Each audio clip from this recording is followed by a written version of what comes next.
Quando lutas vierem me derrubar, firmado em ti eu estarei, pois tu és meu refúgio, ó Deus.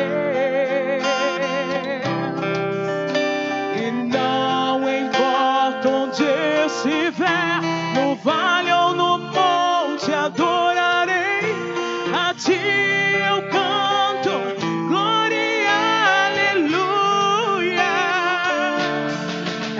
aleluia, aleluia, aleluia,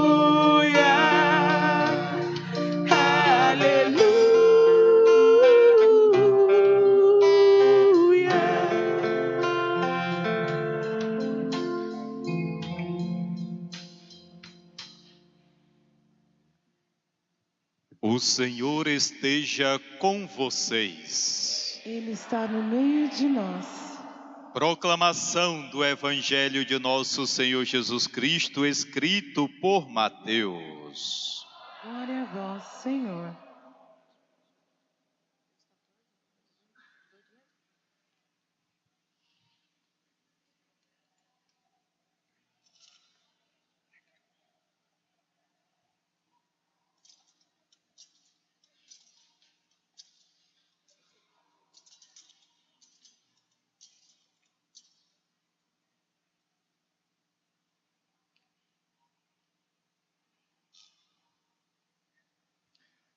Naquele tempo, Pedro se aproximou de Jesus e disse: Senhor,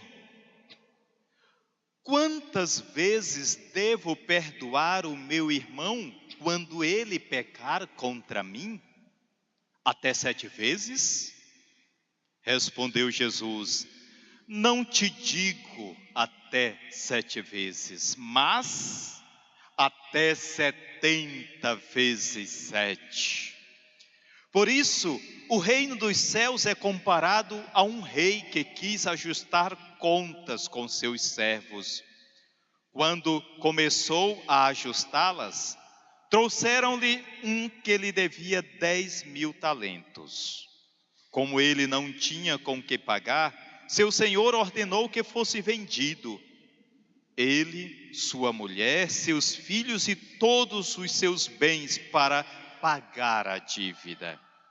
Este servo então prostrou-se por terra diante dele e suplicava-lhe: Dá-me um prazo e eu te pagarei tudo.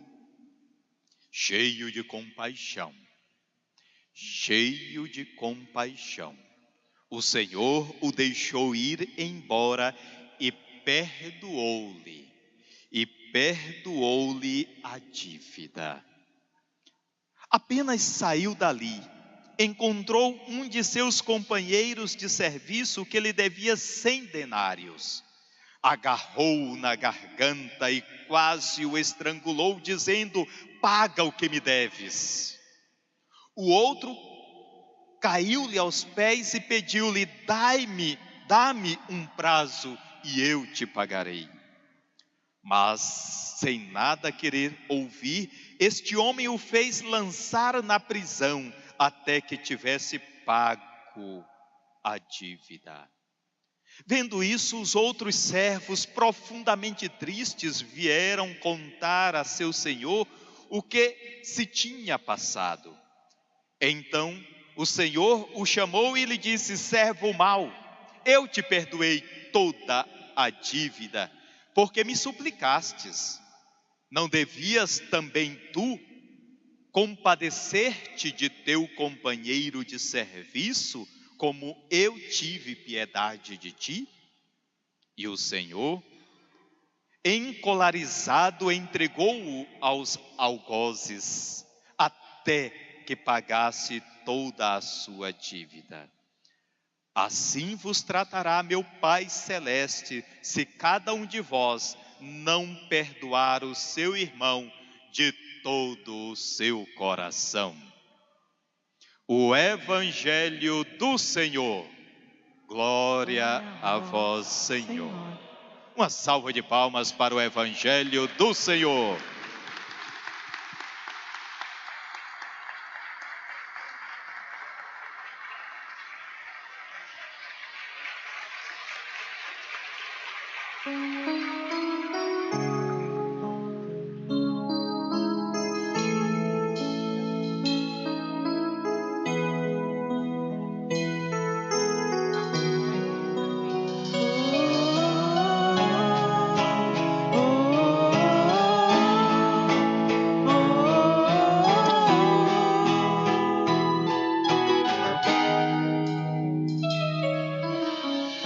O sonho ainda não morreu,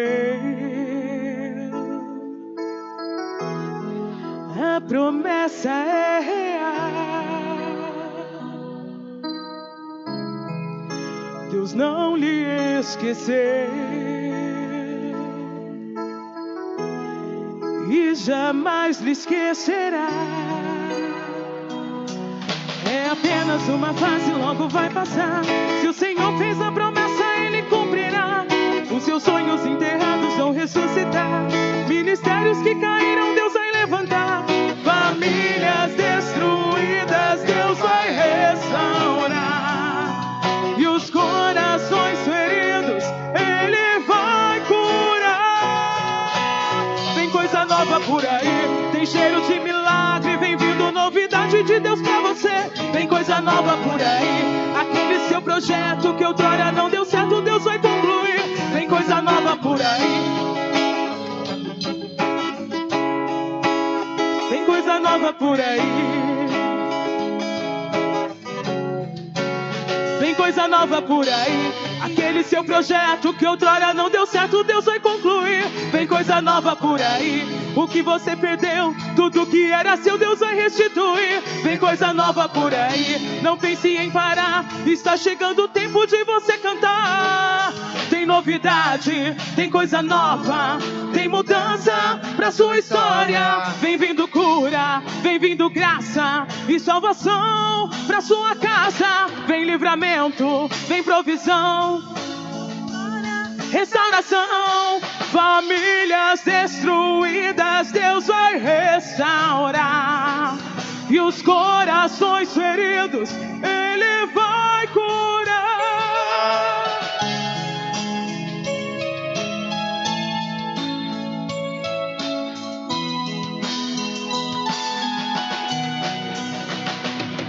É apenas uma fase, logo vai passar.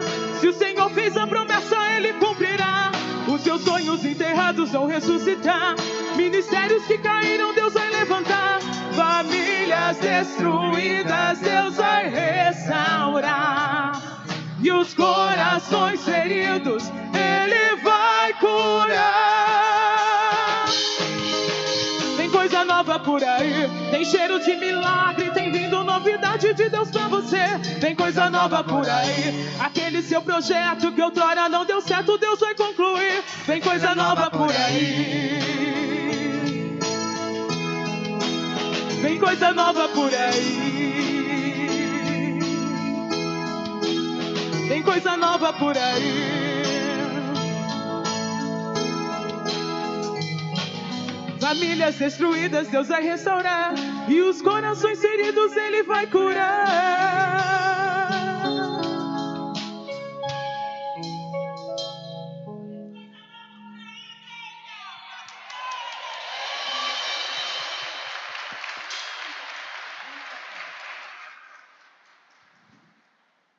Amados, podem sentar, por gentileza. É maravilhoso. É simplesmente maravilhoso contar com um Deus que sempre olha por nós. E verdadeiramente o Senhor nosso, que nos criou, que nos edificou, que nos mantém, sempre está a olhar por nós. Ele sempre caminha conosco para nos amparar, para nos proteger, para nos guiar. Ele sempre caminha conosco para fazer-nos homens e mulheres da realização. O tema que hoje nos propõe a palavra de Deus para alcançarmos as promessas que o Senhor nos deu, passa pelo perdão. Pedro se aproxima de Jesus e pergunta: Senhor, quantas vezes eu devo perdoar o meu irmão? Quantas vezes eu devo perdoar aquele que me magoou, aquele que me maltratou, aquele que me decepcionou? Quantas vezes eu devo perdoar aquele que me traiu? Quantas vezes eu devo perdoar aquele que não me amou da forma que amo? Quantas vezes, Senhor? Até 7 vezes? E Jesus olhou para ele e disse: 7 vezes é pouco, Pedro. Porque nós aprendemos muito do coração de um Deus que experimenta todos os dias de nossas vidas as decepções que nós causamos a Ele. Que todos os dias percebe o nosso mau humor, a nossa fraqueza em viver a fé. Um Deus que olha todos os dias o nosso coração impurificado, não digo impuro, mas impurificado. E mesmo assim, este Deus entrega o seu Filho para aliviar de nós estas nossas imperfeições, esses nossos pecados. Esse Deus que muitas e muitas vezes é deixado de lado, em segundo plano, e mesmo assim nos ama infinitamente. Ora, Pedro, se Ele nos ensinou a amar tão profundamente, se Ele nos perdoa sem limites,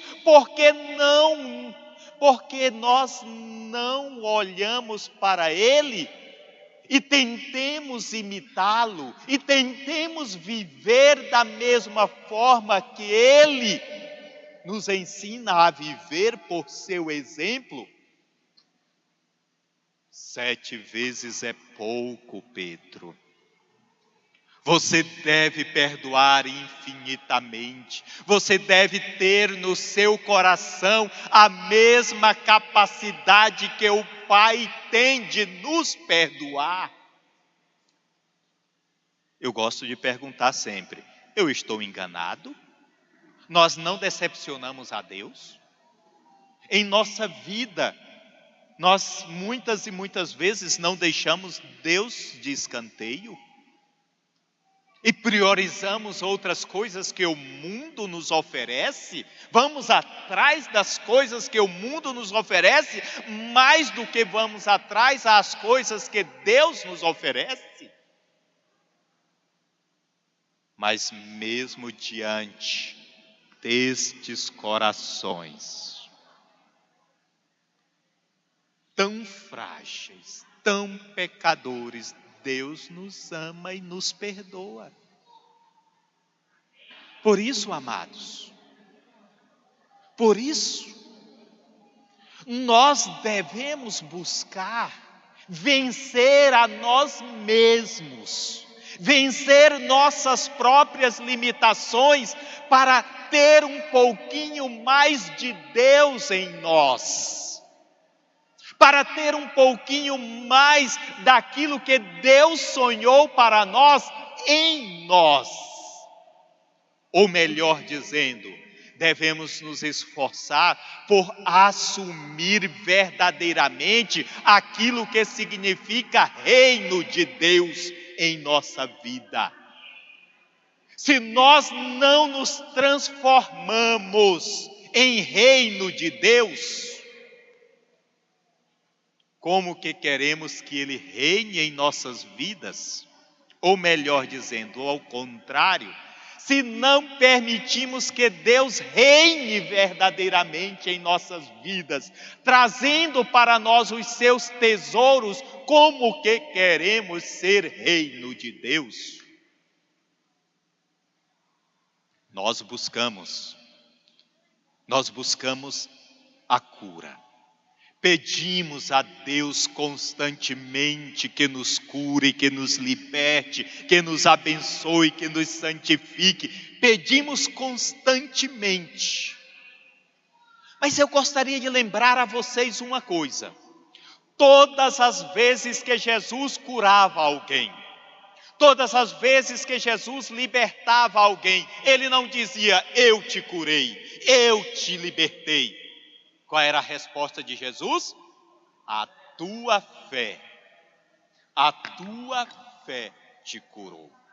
Ou seja, o milagre de Deus começa em nós. Começa a partir da nossa adesão constante, diária, ao seu projeto de amor, de paz. Como que eu quero ser curado se eu não faço por onde ser curado? Pode uma ferida exposta ser curada se ela interiormente está toda suja? Tem algum enfermeiro aqui? Qual é o primeiro procedimento que se faz quando temos uma ferida? Limpeza, limpar o interior da ferida, porque se não limpamos, vem a infecção. E com a infecção é improvável a cura. Deus dá a nós a nossa cura. Deus dá a nós a nossa libertação. Ele sempre está disposto a isso. Disso ninguém pode duvidar. Mas nós, interiormente, estamos cheios de sujeiras.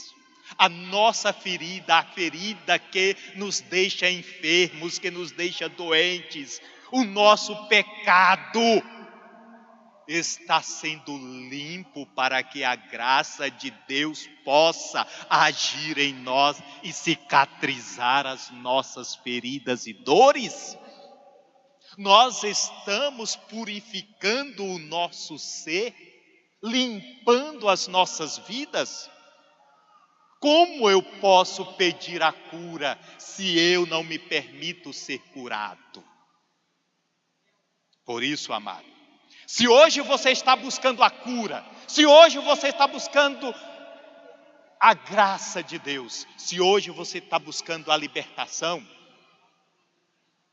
para que a graça, a cura, a libertação vinda de Deus possa prevalecer na tua vida e vencer as feridas do teu viver, faça questão de primeiro perdoar aquele que te magoou. Faça questão de, antes de pedir a cura, limpar a tua ferida. Porque o outro pode ter te magoado, mas você se permitiu ser cicatrizado pela graça de Deus, perdoando a mágoa deste teu irmão? Todos têm direito de ser diferentes de nós. Todos têm direito de pensar de forma diferente de nós, de agir de outras formas. Todos têm direito de expressar suas opiniões. Todos têm direito de viver e viver plenamente. E muitas vezes, pela sua fraqueza pessoal, na sua forma de viver e ver a vida, acaba assim, magoando. Muitas vezes, nem mesmo porque queria, mas magoou, ofendeu, feriu.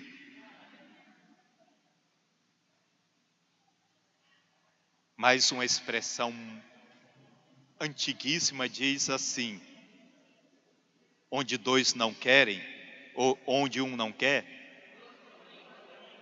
dois não brigam. Ele pode ter me ofendido. A sua situação de vida, a sua expressão pode ter me ofendido. Mas eu não posso me apegar a esta ofensa, não posso fazer com que ela sirva de cravo que entra, que penetra mais e mais do meu ser, que ultrapassa os limites do meu coração, do meu corpo e chegam até a minha alma, me travando para a graça de Deus. Muitas e muitas vezes o mal acontece em nossas vidas porque nós damos atenção em demasiado ao mal. Atenção esta que o mal não merece de nós. Alguém chegou para mim e disse: padre, fulano de tal fez um feitiço para o senhor. Sabe o que eu disse? Tô nem aí. Porque o mal não vai ter vez na minha vida se eu não dou atenção a ele. O mal não vai acontecer em minha vida se eu estou curado por Deus. Por que então, amados? Por que então a maioria de nós dá tanta atenção ao mal? Nós não queremos mal algum para a nossa vida. Ele acontece. Mas ele só toma posse de nós se nós tomamos posse dele. Por isso, queres ser curado, queres ser libertado, liberte-se a si mesmo, cure-se a si mesmo. Lembram de alguma coisa com essa expressão? Se és Deus, se és filho de Deus, cura-te a ti mesmo.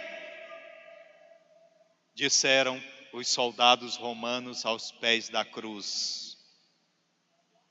Mas sem saberem que Jesus já estava curado. Sem saberem que Jesus já havia dito: Pai, perdoa-lhes, eles não sabem o que fazem. Ou seja, o perdão já tinha passado pela vida de Jesus. O amor já tinha tomado conta do ser de Jesus. Ele estava curado. Ele estava curado. E foi por ter sido curado de tal forma que Jesus alcançou a glória. Já pensaram se ele tivesse se deixado ser envolvido pelo mal lá no deserto? Se ele simplesmente tivesse aceitado os escárnios? Se ele tivesse aceitado os palavrões? Se ele tivesse aceitado as cusparadas e encarado isso como uma mágoa pessoal? Teria desviado a sua atenção da sua missão, que era a glória, e a glória de todos. Mas Jesus estava centrado naquilo que queria. Aprendamos dele a bem amar. O mal sempre existe, sempre vai estar aí. Esta é a forma com que vivemos neste mundo. Mas o que queremos viver? Queremos viver como servos do mal? Ou queremos viver como servos do bem? Queremos viver como servos de Satanás ou servos de Deus? Luciana? Vamos voltar para São Paulo? Todo mundo ficou calado. Não tem resposta? Você quer ser o quê? Servo de Satanás ou servo de Deus? Pois não deixe-se ser seduzido pelas armadilhas de Satanás. Não deixe o mal tomar conta da tua vida. Não deixe que ninguém te ofenda. mesmo que ele pronuncie palavras de ofensas, mas que esta ofensa não tome conta de mim, e não tomando conta de mim, não tomando conta de ti, você será capaz de olhar para o outro e dizer: mesmo que você viva neste mal, eu te perdoo, irmão. Mesmo que você seja envolvido por esta desgraça, eu te envio a graça de Deus que está em mim. Enquanto o mal envia desgraça, eu posso enviar graça. Basta que eu queira. Basta que você queira. Amém? Eu tenho uma pequena história para contar para vocês. Por quê? O maligno, o mal, está sempre à espreita. Ele está sempre observando, procurando a hora certa de nos envolver, de nos seduzir, de atacar as nossas vidas. Mas nós precisamos estar preparados e ter as respostas corretas para dar ao mal. Vocês ouviram? Quando o demônio tentou Jesus no deserto, Jesus tinha uma resposta para cada coisa. A história diz o seguinte: um soldado estava lá no quartel. E o quartel, todos os domingos pela manhã, tinha missa. E todos os soldados eram convidados a ir para a missa. E todos foram. Durante a missa, um dos soldados estava com um carteado na mão. Baralhos. E o general daquele quartel observava a cada um deles e disse: este aí não está fazendo coisa boa. Vou repreendê-lo. E chamou o seu soldado à sua sala e disse: soldado, como é que pode durante a missa você estar com um carteado nas mãos? Como é que pode você estar desviando a sua atenção da oração? E o soldado disse: não, general, eu não estava desviando a minha atenção da oração, eu estava orando, porque eu aprendi que a gente ora a partir das pequenas coisas que acontecem em nossas vidas. Porque são as pequenas coisas que constroem a nossa vida. Como não, disse o general. Você estava com o baralho nas suas mãos. Sim, eu estava orando a partir daquele baralho, porque me lembrava, cada coisa que eu via no baralho, me lembrava a educação cristã que eu tive. E o general disse: pois você vai me provar agora como você estava orando a partir daquele baralho. Então o general tomou de suas mãos o baralho e mostrou esta carta de número 2. Como é que você estava orando a partir desta carta de número 2? Me diga, soldado. O soldado disse: ora, general, eu aprendi que o Senhor Jesus tem duas naturezas: a natureza humana e a natureza divina. Quando eu peguei este carteado, este baralho de número 2, eu lembrei que Jesus é Deus, mas também homem. É homem, mas também é Deus. E por isso eu aprendi a venerar, a adorar, a entregar a minha vida a este Jesus que assumiu a nossa condição humana. E o general ficou assim, perguntou: e esta carta de número 3, como é que pode se rezar com esta carta de número 3? O soldado disse: ora, isso é mais simples. Nós sabemos que Deus é uno, mas trino. Deus é Pai, Filho e Espírito Santo. E eu lembrei muito do Deus Trindade, que se manifesta em nossas vidas e faz com que nós sejamos comunidade perfeita, como Ele é comunidade perfeita. E o general então pegou a carta de número 4, o naipe de número 4. e disse: e esta carta? Como pode essa carta lhe lembrar alguma coisa de oração? General, o senhor não lê a Bíblia não, general? São 4 os evangelhos que nós lemos na Bíblia. O evangelho, Mateus, Marcos, Lucas e João. Por isso, general, na hora em que eu estava mexendo neste baralho, eu estava meditando a passagem do nascimento, encarnação, nascimento, vida e morte de nosso Senhor Jesus Cristo, que é resumida no Evangelho. E esta carta de número 5? Que te fez rezar esta carta de número 5, hein, soldado? O soldado disse: general, são 5 as chagas de nosso Senhor Jesus Cristo. Ele foi crucificado e recebeu uma ferida em cada mão, uma ferida em cada pé, e a última ferida no coração, no seu peito. E por isso eu meditei que no alto da cruz ele assumiu as nossas dores. Eram as dores de cada um de nós, general, que o Senhor Jesus estava sentindo em cada cravo que atravessava o seu corpo. E o general disse: eu vou encontrar uma forma de pegar esse cara.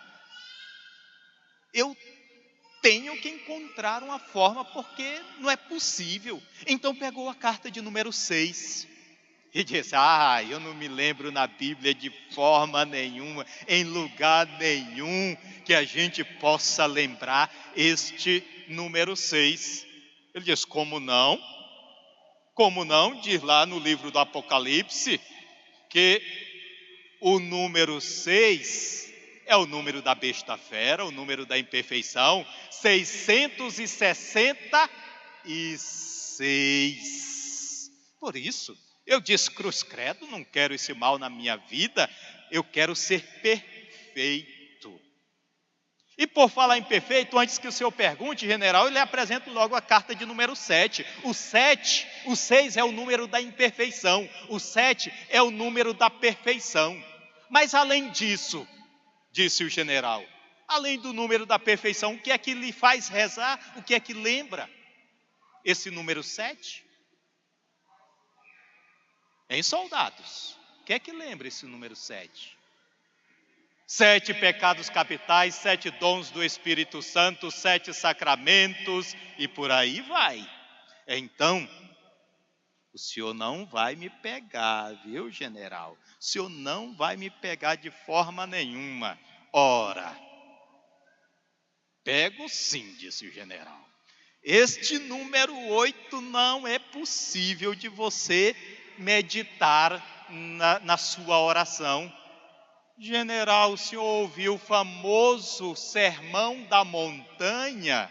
São 8 as bem-aventuranças, general.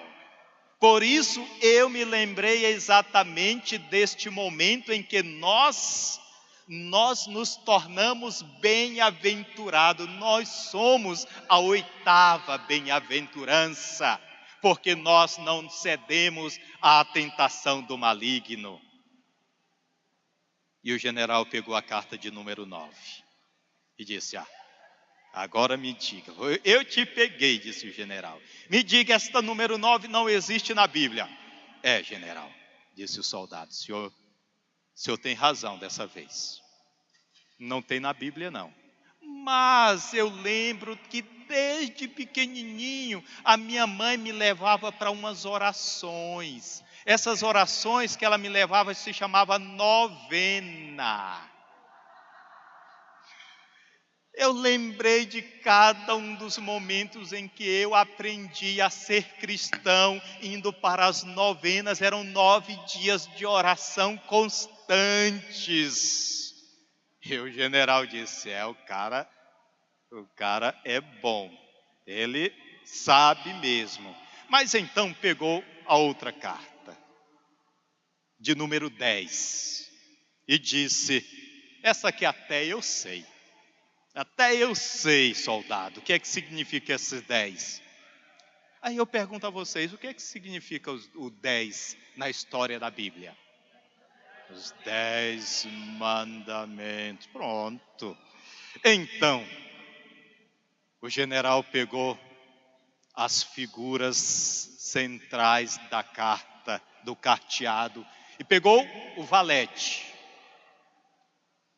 O que significa esse valete aí na sua oração, rapaz? É impossível você ter rezado a partir disso.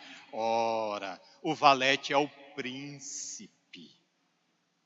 O valete é o príncipe do carteado. É aquele que comanda o jogo. E quem comanda o jogo e quem é o príncipe da história da salvação? Nosso Senhor Jesus Cristo. É muito fácil, general. Ele disse, é fácil mesmo. E esta dama? O que significa essa dama, soldados? Nossa Senhora, me dê a mão, cuida do meu coração, da minha vida. E o rei? E o rei significa, general, a elevação do príncipe.